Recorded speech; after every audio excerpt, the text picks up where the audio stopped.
여러분, 오늘은 후반기 성례의 주일입니다. 우리들 프로테스탄트 개신교회는 두 가지 성례를 행하는데 세례와 성찬입니다. 세례는 그 의미가 이렇습니다. 전에 하나님을 모르고 죄인으로 살았던 사람이 이제는 예수 그리스도를 자신의 구주로 믿어 영접하고 모든 허물과 죄의 씻음을 받아서 그리스도인으로 입문하는 그런 예식입니다. 그 세례는 씻음과, 세례란 말은 씻을 세자 세수할 때 하듯이 또 예식 예자를 써서 사실 세례는 씻는 예식이다라고 한 말입니다. 그래서 회개가 필요하고 새롭게 됨과 삶의 변화를 반드시 요구합니다. 그럴 때 주님과 접붙임이 이루어지고 천국 백성으로 인침을 받게 되는 것이죠. 오늘 아침 일찍이 와서 우리 오늘 김재호 성도님께 세례를 받으시는데 장로님께 교육을 받으시고 저는 문답을 했어요. 문답을 하고 하나님이 누구십니까? 예수 그리스도가 누구십니까? 성령님이 누구십니까? 삼위일체 하나님을 아십니까? 누가 우리를 도우십니까? 세례에 대해서 설명하고 이제는 지난날의 모든 죄와 허물들, 어둠 가운데 생겼던 모든 잘못될 그 모든 것들이 다 용서가 되고 하나님의 백성으로 새로 본어게인 거듭나는 예식이니 그렇게 앞으로는 계속해서 이제는 하나님의 자녀가 되어서 주님의 배반자가 되지 않고 믿음의 배반자가 되지 않고 하나님을 잘 섬길 수 있으시겠습니까? 대답을 하시고 예, 일단 나에게 하시게 예, 감사합니다. 그리고 이제 기도를 했어요. 기도를 했는데 그의 지난날의 죄에 대해서 허물에 대해서 방황했던 것에 대해서 기도를 했습니다. 눈물을 줄줄 흘리시더라고요. 아, 주님께서 회개의 영을 부어주시는구나. 지난날 모든 건 눈물로 이제 다 흘려버리고 새로운 사람이 되시겠구나. 참 마음이 기뻤어요. 이게 세례라고 하는 것이죠. 그리고 성찬은 그렇게 세례를 받은 그리스도인들이 한 자리에 모여서 주님 다시 오실 때까지 여러분 신분을 분명히 아세요. 하나님의 자녀들로서 또한 이 주의 자녀들 그 공동체, 형제 공동체로서 그리고 천국 백성들로서 마치 여러분 우리가 옛날 시골에서 식구들이 한 상에 둘러앉아 아버지 어머니를 모시고 밥을 먹듯이 주님의 몸과 피를 나누는 신령한 예식을 성찬이라고 합니다. 그 성찬은 하나됨과 교회 일원으로서 권리와 의무를 또한 필요로 합니다. 우리들 개신교회에서 그렇게 두 가지 성례를 행하는 것은 그 두 가지를 우리 주님께서 몸소 이 땅에 계실 때 직접 이행하셨고 그리고 친히 우리들에게 그렇게 하라고 명하신 예식이기 때문입니다. 어떤 타 종교에서는 7가지 7성례를 하는데 주님이 명하시지 않는 것은 주의 이름으로 예배 형태를 띄어서 성례라고 할 수가 사실은 없습니다. 우리들 개신교 이 두 가지 성례를 우리가 분명히 잘 알게 되었으면 좋겠습니다. 주님께서 공생을 시작하시면서 요단강에서 요한에게 처음 세례를 받으셨죠. 이거 첫 번째 성례고 그리고 십자가에서 죽으시기 전에 제자들과 함께 모여서 친히 베푸신 그 성찬이 또한 마지막 성례였어요. 여러분 그러므로 주님께서 공생을 시작할 때 받았던 성례가 세례고 그리고 공생애를 마칠 때 받은 성례가 성찬이에요. 그러므로 세례와 성찬이라고 하는 것은 우리 신앙이나 우리 인생의 시작과 끝을 이렇게 말하고 있는 그런 예식이 아닐 수가 없어요. 그러시면서 승천하시기 전에 주님께서는 그 두 가지를 자신이 다시 이 땅에 오실 재림시까지 반드시 모여서 행하라고 이렇게 지키라고 명하셨는데 그 예식이 지금까지도 이렇게 이어지고 있는 것입니다. 여러분, 그렇게 처음에는 하나님의 자녀가 되는 예식으로 시작해서 끝날 때는 몸에 있는 물과 피까지 다 쏟아 부어주셨던 나눔으로 끝나는 것이 우리 성도들의 삶이고 인생이 아닌가 한번 생각을 해보게 됩니다.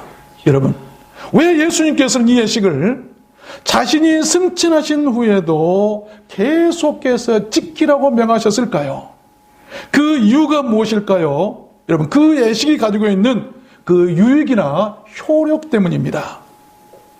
오늘 저는 그것을 잠시 말씀드리고 본예식을 이렇게 진행하려고 합니다. 여러분, 시행되는 모든 일에는 반드시 그 결과나 효력이 있어야 합니다. 효력이라고 하는 것은 좋은 결과 아닙니까?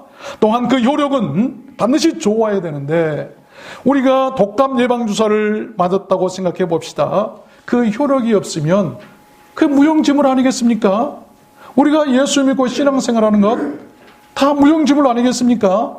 오늘 그 성찬의 효력이 우리들 영혼을 다시 살아나게 하고 우리들 신앙을 다시 흡족히 적시는 은혜의 시간이 되었으면 좋겠습니다. 여러분 모두 그렇게 되시기를 주님의 이름으로 축원합니다. 그러면 그 성찬의 효력이 무엇일까요? 세 가지를 말씀할 텐데 첫 번째는 은혜를 기억나게 하는 것입니다. 오늘 24절 말씀해 보니까 이것은 너희를 위하는 내 몸이니 이것을 행하여 나를 기념하라 하시고 나를 기념하라. 여기 기념하라라고 한 말은 remembrance란 말인데 다시 기억하고 추억하고 회상하고 잊지 말라는 그런 의미에 더 가까운 말입니다. 주 예수께서 인류의 죄를 대속하시려고 십자가를 지시기 위해서 잡히시기던 전날 밤에 제자들과 함께 다락방에 모이셨습니다.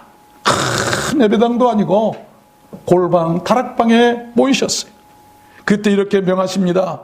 떡을 가지고 축사하시면서 떼어 주실 때 이것은 너희를 위하는 내 몸이다. 이것을 행하여 나를 기념하라. 식후에 또한 이와 같이 잔을 가지시고 또 말씀하십니다. 이 잔은 내 피로 세운 새 언약이니 이것을 행하여 마실 때마다 나를 기념하라. 나를 기념하라. 나를 기념하라.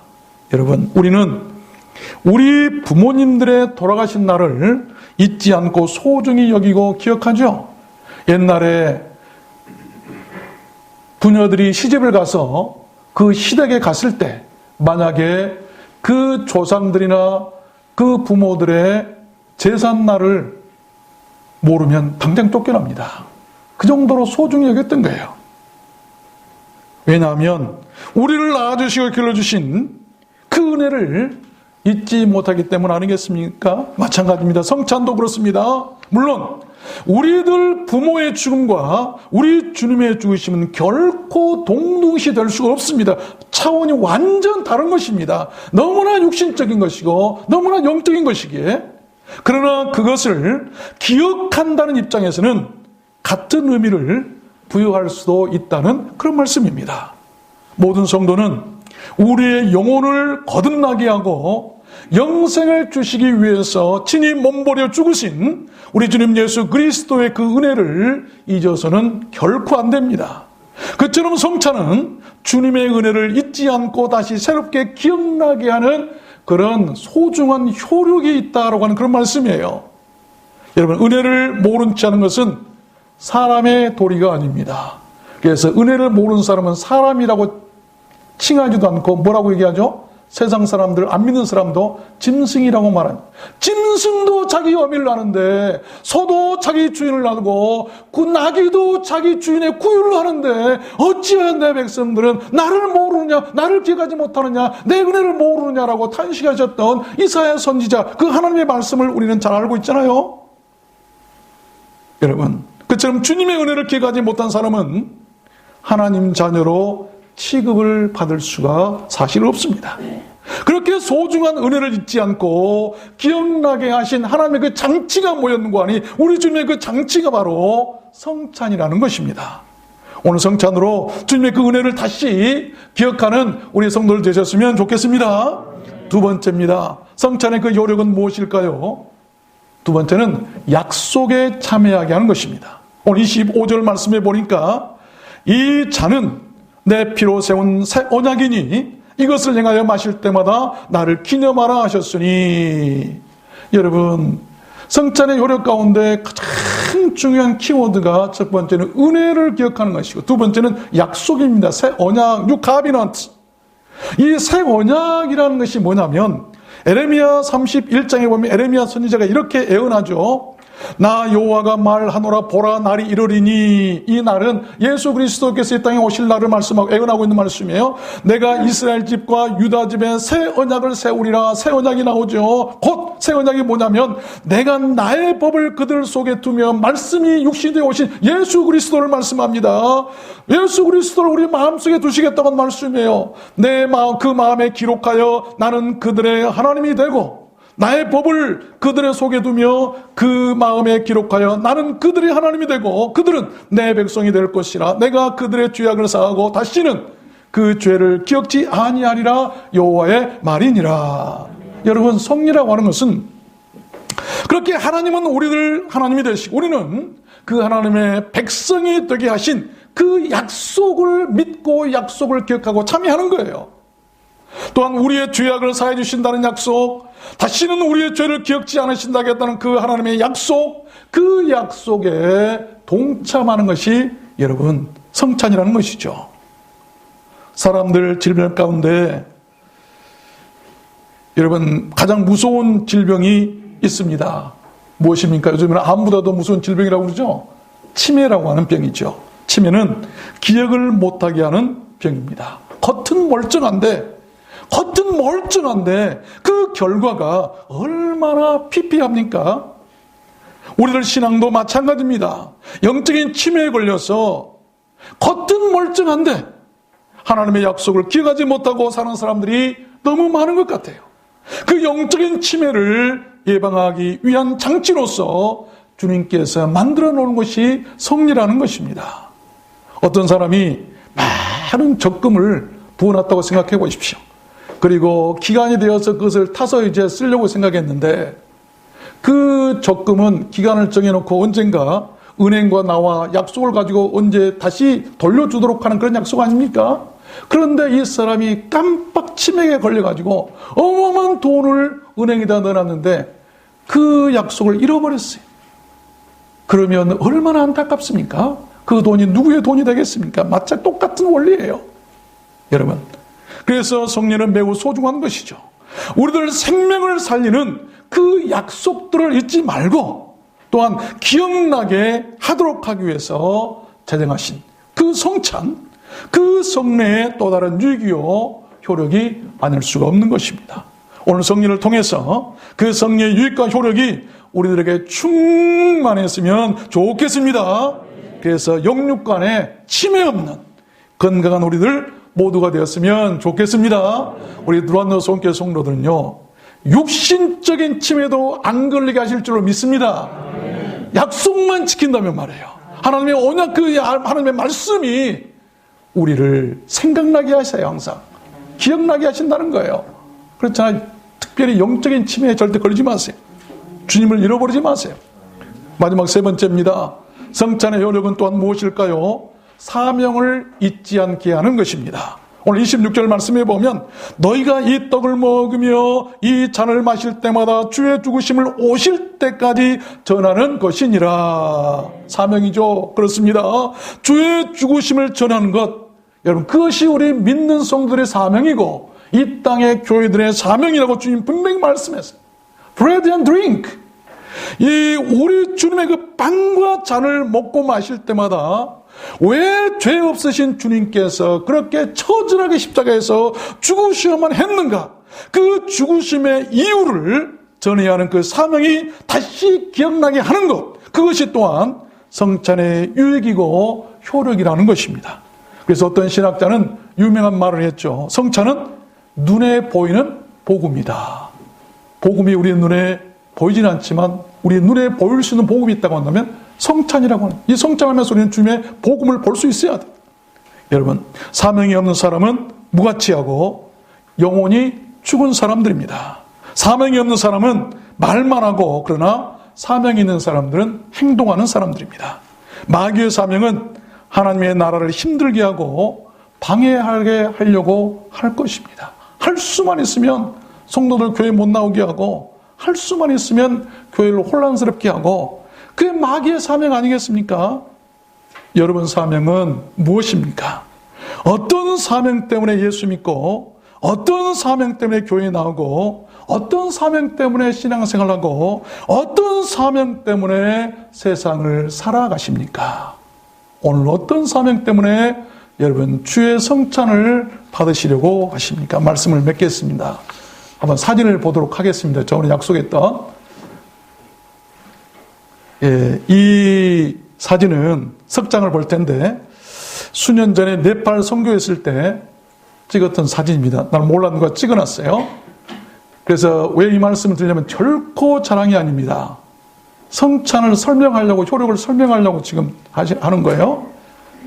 그 시골 어떤 교회를 방문했는데 그 선교사님이 모으라고 그러니까 일하던 사람들이 갑자기 모여들었어요. 그래서 한 5, 60명 됐습니다.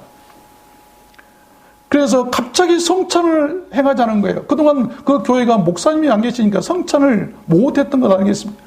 그래서 서둘러서 그들이 성찬을 준비하는 걸 보니까 그 가게에 나가서 어디 가서 구해왔는지 빵, 지금 같은 오늘 아침에 빵 몇 조각이 가게 사오고 그 포도 주스 한 병을 사와가지고 컵이 없으니까 가서 있는 그 플라스틱 컵이나 집에 쓰던 것들만 갖다가 거기다 따라가지고 마시고 성찬식을 하자는 거예요.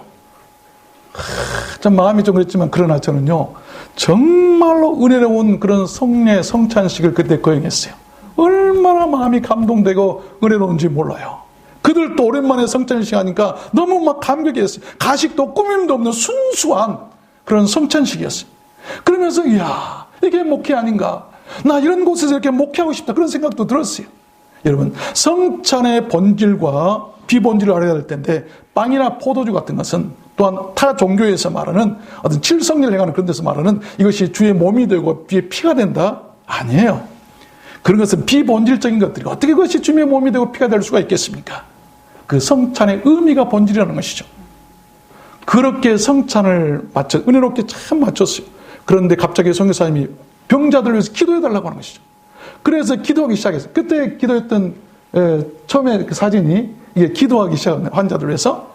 그게 두 번째 이 사진은 뭐냐면 어떤 남자 앞에 가서 그 앞에 보면 젊은 사람이 흰 옷 입고 앉아 있는데 갑자기 쓰러졌어요. 그래가지고 이렇게 광란을 하면서 부들부들 떨면서 어쩔 줄 모르고 그렇게 귀신 들린 형체가 나타나는 거예요. 그래서 선교사님이 옆에서 목사님 귀신 들렸습니다. 그래서 저는 기도했습니다. 주님께서 주신 말씀대로 형제여 평안할지어다. 평안할지어다. 그런데 여러분 이 귀신이라고 하는 것은요 아주 포악한 귀신인가 하면 아니면 두려워하는 귀신이 있어요. 그래서 저분이 그 기도를 하고 이렇게 세 번째 사진에 이제 손을 잡고 일으켰어요. 그랬더니 귀신이 떠나고 멀쩡해서 하나님께 예배드렸던 그런 기억이에요. 그것은 성찬의 효력이라는 거예요. 그런 성찬의 효력. 성찬을 먹고 난 다음에 여러분 그 성찬 앞에서 포악한 귀신들이 꼼짝 못하고 부들부들 떨었어요. 그리고 한 어떤 여성이 또 있었는데 그 사진은 못 찍어서 안 가져왔습니다만 그 여성들 몸이 굳었어요. 그 앞에 갔을 때 기도하러 갔을 때 그 여자는 절반 정도 이렇게 절반 정도 주춤하고 서 있어서 몸이 굳어서 부들부들 떨고 있어요. 목사님 이 여자도 귀신 들렸습니다. 그 여자에게도 주님께서 강력하게 주신 내 말씀 평안을 빌어줘라, 평안을 빌어줘라. 그래서 그 여자에게서 평안할지어다, 평안할지어다 아무 뭐 하지도 않았어요. 그리고 그 손을 잡고 기도했더니요 그 몸이 굳어져서 부들부들 떠는 몸이 평안해지더니 그렇게 눈물을 흘리면서 또 새롭게 되어서 예배드렸던 그런 기억이 있습니다. 여러분 성찬의 효력이죠. 성찬 앞에서는 주님의 성찬을 진정으로 마음으로 받아들인다면 효력이 나타날 것입니다. 여러분 속에 있는 추악한 귀신들이나 악한 영들이나 악귀들이나 미움이나 시기 질투 같은 마음들이 다 떠나가야 그게 올바른 성찬을 받은 사람이에요. 오늘 우리가 성찬을 행할 때에 나의 모든 죄악과 잘못된 것들이 사라지지 않고 그대로 남아있다고 한다면 오늘 성찬 잘못 받는 것이죠. 오늘 성찬을 통해서 완전하게 새롭게 거듭나는 그런 시간이 되었으면 좋겠습니다. 여러분 진정한 성찬의 의미는 희생과 헌신이에요. 그렇지 않겠어요? 부서지거나 찢어지지 않으면 나눠질 수 없고 터뜨려지거나 흘려지지 않으면 마실 수 없는 것이 성찬. 주님의 손에 들려진 그 떡이 살처럼 찢어지고 그 손에 들려진 포도주가 흘려질 때 거기에 신비한 생명의 은혜가 있는 것이죠. 우리 몸은 그렇게 죄 많은 우리를 위해서 망치에 얻어맞아 부서져야 되고 못에 찔려 찢어져야 되고 사람들의 멸시와 조롱에 깨어지고 상하고 가죽 부고대가 창에 찔려 터지듯이 우리 주님의 몸이 포악한 병사들의 창에 찔려서 터졌듯이 그 창의 상처가 여러분 얼마나 기뻤으면 여러분 주님의 몸에서 피는 물론이고 물 한 방울까지 남김없이 모두 다 쏟아졌을까요? 그런 체험이 우리에게 있어야 우리가 새롭게 거듭나고 사는 거예요. 혹시 우리가 주님의 몸인 교회나 주의 성도들 향해서 창을 들고 있는 사람은 아닙니까? 마귀의 병사들은 아닙니까? 교회 안에서 핍박을 받는 자는 복이 있겠지만 핍박을 하는 사람은 여러분 심판이 있을 것이라고 분명히 말씀하셨어요. 결코 핍박을 받을지언정 핍박하는 자들이 되지 마십시오. 그렇지 않겠습니까? 만추의 계절입니다. 가을의 아름다움이 기뻐가지만 행복한 마음보다는 참 불안한 감정들이 우리에게 계속 지배되고 있죠. 삶이나 사람들로 인한 스트레스도 있을 것이고 코로나 바이러스 스트레스도 있을 것이고 그러나 우리 주님의 그 성찬의 효력으로 그런 스트레스나 모든 악한 영들이나 귀신들의 영들이 다 떠나게 되었으면 좋겠습니다. 유명한 배우이신 김혜자 권사님 수상소감 큰 울림이 있어서 이것을 말씀드리고 성찬의식을 행하려고 합니다. 김혜자 권사님 잘 아시죠? 참 훌륭한 분인데 그분이 상을 타고 이런 수상소감을 했어요. 내 삶은 때론 불행했고 때론 행복했습니다. 삶이 한낱 꿈에 불과하다지만 그럼에도 살아서 나는 좋았습니다. 새벽의 쨍한 차가운 공기, 꽃이 피기 전 부는 달큰한 바람, 해질 무렵 우러나는 노을의 향기, 어느 하루 눈부시지 않는 날이 없었습니다. 지금 삶이 힘든 당신이 계십니까? 이 세상에 태어난 이상 당신이 모든 걸 매일 누릴 자격이 있습니다. 대단하지 않는 하루가 지나고 또 별거 아닌 하루가 온다 해도 인생은 다 살 가치가 있습니다. 후회만 가득한 과거와 불안하기만 한 미래 때문에 지금을 망치지 마세요. 오늘을 살아가세요. 눈이 부시게 당신은 그럴 자격이 있습니다. 여러분들은 신앙도 마찬가지라고 생각합니다. 눈에 보이는 것이 없지만 믿음 생활할 충분한 가치가 있고 우리를 눈부시게 할 날이 반드시 오기 때문에 우리는 신앙생활 해야 된다는 말씀이겠죠. 오늘 이 예식이 시행될 때 우리들 속에 자리 잡고 있는 저급하고 속 좁은 편견들은 모두 다 사라지고 우리도 그러한 눈이 부시도록 아름답고 고상하고 또한 수준 있고 숭고한 은혜가 새롭게 기억나고 서로에 대한 존중과 신뢰가 있는 그런 아름다운 교회로 구축되는 하나가 되는 공동체 시간이었으면 좋겠습니다. 세상 일에 취하여 바쁘게 사느라 잃고 살아가던 우리 주님의 그 눈물 나는 피 흘리심의 사랑을 또한 죽음을 이기시고 부활하신 그 영혼의 기쁨과 환희를 또한 예수 믿고 좋았던 첫사랑의 그 감격과 감사를 다시 되찾고 회복하는 시간이 되었으면 좋겠습니다. 오늘 이 성찬의 효력으로 우리들 모든 남은 생이 주 안에서 맑고 티 없는 오늘날과 같은 그렇게 가을 하늘처럼 맑고 눈부시게 아름답게 되어서 행복하게 살게 됐으면 참 좋겠습니다. 여러분 모두 그렇게 되시기를 주님의 이름으로 축원합니다. 우리 찬양할까요? 오늘 말씀을 생각하시면서 얼마나 아프셨나